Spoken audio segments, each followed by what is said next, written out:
L'indice de plasticité est un des paramètres indispensables pour identifier un sol selon les cahiers des charges.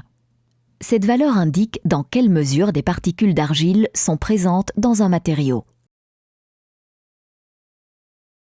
Étant donné que ces particules peuvent avoir un impact négatif sur l'application d'un matériau en construction routière, ce résultat peut être utilisé pour spécifier les domaines d'application. L'indice de plasticité se détermine notamment à l'aide de l'appareil de Casagrande. La détermination de l'indice de plasticité repose sur les limites de consistance, aussi appelées limites d'Atterberg. Il s'agit des teneurs en eau auxquelles un matériau passe de l'état solide à l'état plastique et de l'état plastique à l'état liquide.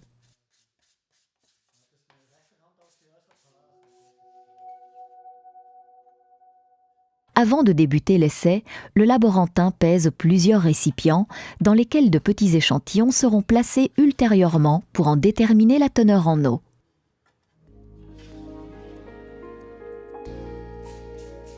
La préparation du matériau revêt une importance capitale pour la réalisation de cet essai. Le matériau doit préalablement être tamisé afin que l'essai soit effectué uniquement sur la fraction inférieure à 400 microns. Cette fraction est traitée soigneusement pour obtenir une pâte homogène.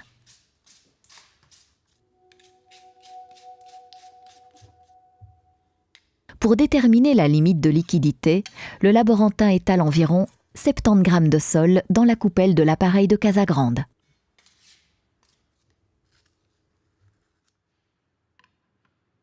Une fois que la coupelle est montée sur l'appareil, une rainure de 2 mm de large est tracée dans le matériau au milieu de la coupelle à l'aide d'un outil à rainurer. Des chocs appliqués à un rythme régulier ont pour but que cette rainure se referme sur une longueur de 1 cm. Le nombre de chocs nécessaires pour y parvenir est compté. Plus le matériau est humide, moins il faudra de chocs.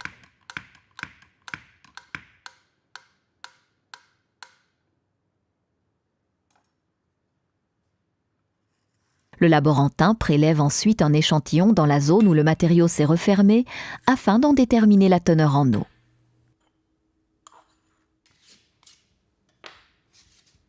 Par définition, la limite de liquidité d'un matériau est la teneur en eau à laquelle la rainure s'est refermée sur 1 cm après 25 coups.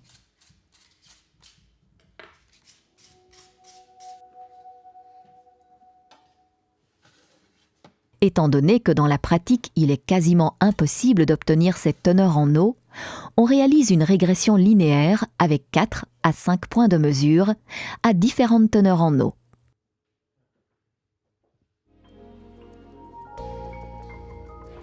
Pour déterminer la limite de plasticité, le laborantin forme des rouleaux de sol jusqu'à un diamètre de 3 mm.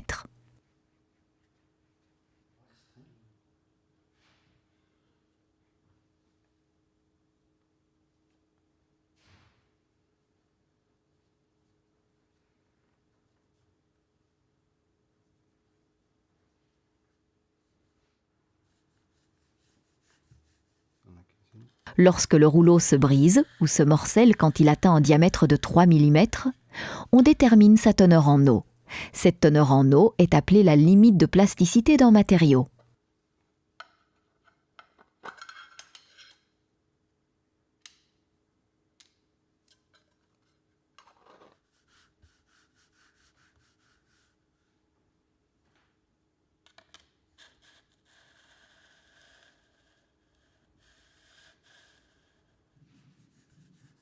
Étant donné que cet essai est très sensible et étroitement lié à l'opérateur, il est répété plusieurs fois et la teneur en eau est déterminée à plusieurs reprises pour obtenir une valeur moyenne.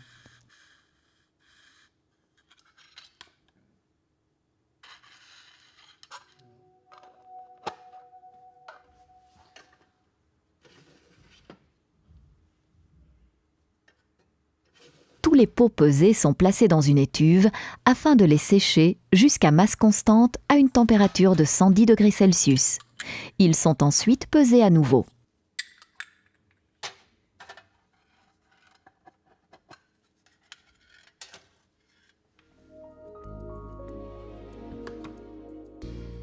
Après ce pesage, toutes les teneurs en eau sont calculées.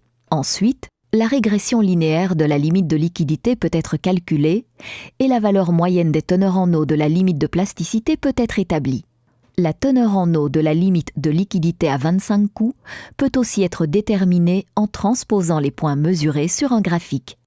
Par définition, l'indice de plasticité est la différence entre les teneurs en eau de la limite de liquidité et de la limite de plasticité.